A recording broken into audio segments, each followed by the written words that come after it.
Hello to chapter 67 of Moby Dick by Herman Melville, and this chapter is titled Cutting In.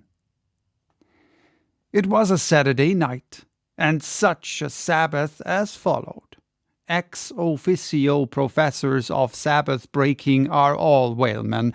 The ivory pequod was turned into what seemed a shamble, every sailor a butcher.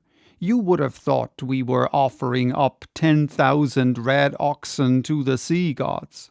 In the first place, the enormous cutting tackles, among other ponderous things, comprising a cluster of blocks generally painted green, and which no single man can possibly lift. This vast bunch of grapes was swayed up to the main top and firmly lashed to the lower masthead, the strongest point anywhere above a ship's deck. The end of the hawser-like rope winding through these intricacies was then conducted to the windlass, and the huge lower block of the tackles was swung over the whale. To this block the great blubber hook, weighing some 100 pounds, was attached, and now suspended in stages over the side. Starbuck and Stubb, the mates, armed with their long spades, began cutting a hole in the body for the insertion of the hook just above the nearest of the two side fins. This done, a broad, semicircular line is cut round the hole.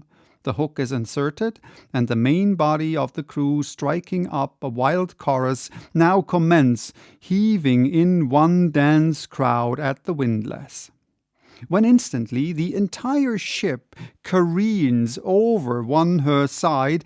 Every bolt in her starts like the nail-heads of an old house in frosty weather.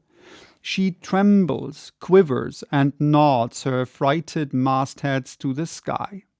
More and more she leans over to the whale, while every gasping heave of the windlass is answered by a helping heave from the billows, till at last a swift, startling snap is heard with a great swash.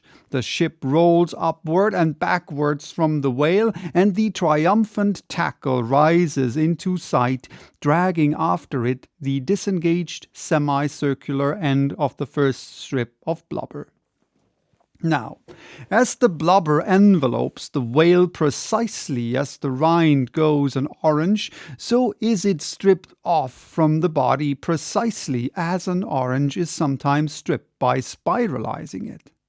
For the strain constantly kept up by the windlass continually keeps the whale rolling over and over in the water, and as the blubber in one strip uniformly peels off along the line called the scarf, simultaneously cut by the spades of Starbuck and Stubb, the mates, and just as fast as it is thus peeled off, and indeed by that very act itself, it is all the time being hoisted higher and higher aloft, till its upper end grazes the maintop. The man at the windlass then cease heaving, and for a moment or two the prodigious blood-dripping mass sways to and fro as if let down from the sky, and every one present must take good heed to dodge it when it swings, else it may box his ears and pitch him headlong overboard. One of the attending harpooneers now advances with a long, keen weapon called a boarding sword, and watching his chance, he dexterously slices out a considerable hole in the lower part of the swaying mass. Into his hole the end of the second alternating great tackle is then hooked so as to retain a hold upon the blubber, in order to prepare for what follows.